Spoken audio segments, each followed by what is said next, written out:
It's been an embarrassing week for Democrats. Good day, folks, and welcome to another edition of Lumberjack Logic. I'm your host, Neil Johnson, here to share a really exciting report with you. There's three parts to this. First off, we have two major wins for Trump, and now a new law is being passed. So let's start with this.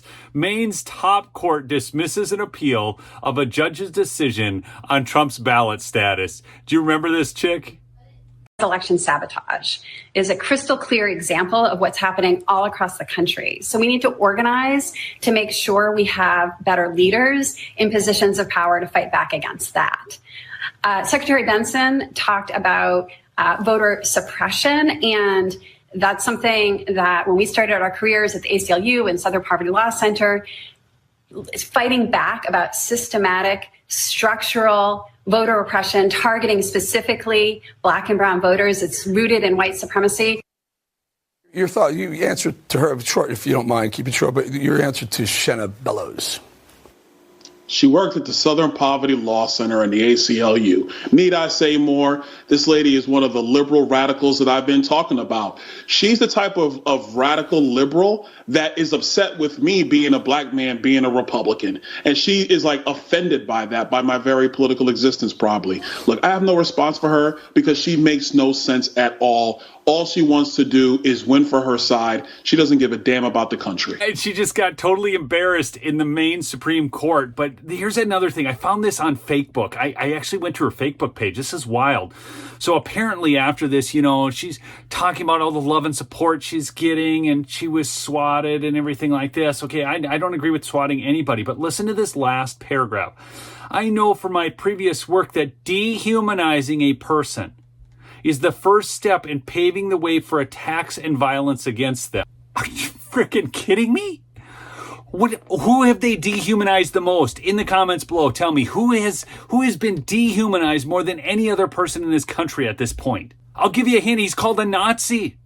He's called a dictator. This is crazy. They do this stuff and then they act. Oh gosh, the intellectual dishonesty drives me nuts sometimes. But here it is out of the AP. Portland, Maine. Maine's top court has declined to weigh in on whether former President Donald Trump can stay on the state's ballot, keeping intact a judge's decision that the U.S. Supreme Court must rule on a similar case in Colorado. So she's not going to get her way. Donald Trump is not going to be excluded from the ballot. Now, it gets even better because in Maryland, they were trying to do the same thing. By the way, they're trying to do this in many states. In fact, here's the map. These are all cases that are going on, many of them waiting for the Supreme Court to rule. But here it says, out of Maryland matters, Trump qualifies for Maryland ballot. Maryland will not follow two other states that are attempting to bar former President Donald Trump from appearing on the 2024 presidential ballot. Trump is one of two Republican candidates, along with former South Carolina Governor Nikki Haley, who will be on the May 14th Republican primary ballot in Maryland. Secretary of State Susan Lee qualified Trump and Haley, saying in a letter that two state election officials Monday, that the two generally qualified and met the qualifications for candidates who generally advocated or recognized in the news media throughout the United States and Maryland. So that's the way it should be. We should be able to vote for who we want to. But it's all led up to this glorious thing that happened in Iowa just today.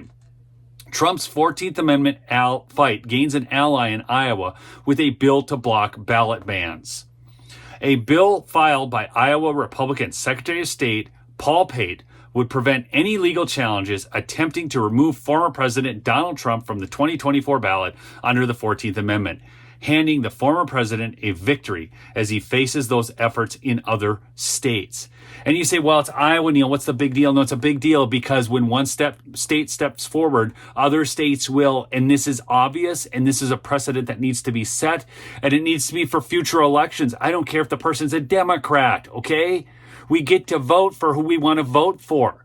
Okay, he was never charged with insurrection. In fact, one of my audience members was out and about and started talking to some different folks and said, hey, do you know how many people have been charged? They were talking about J6. Do you know how many people have been charged with insurrection? And they said, thousands. And he said, actually jaw-dropping moment for these people because they're all sucked in by the liberal media. I have to mention this super chat the other day too from Liberty Linda Lee. I didn't get her in. It was right at the end of the podcast. She said, I can't express how much I appreciate your reporting. Neil, I don't agree with 1% of your words, but 99% is good, right? Okay, so Liberty Linda Lee, what is the 1%? That's the big question. Anyways, thanks for that super chat the other day. And we will catch you on the next episode, people. Remember to subscribe and remember to check out my sponsor, MyPillow, mypillow.com, promo code Lumberjack for big savings. Peace out.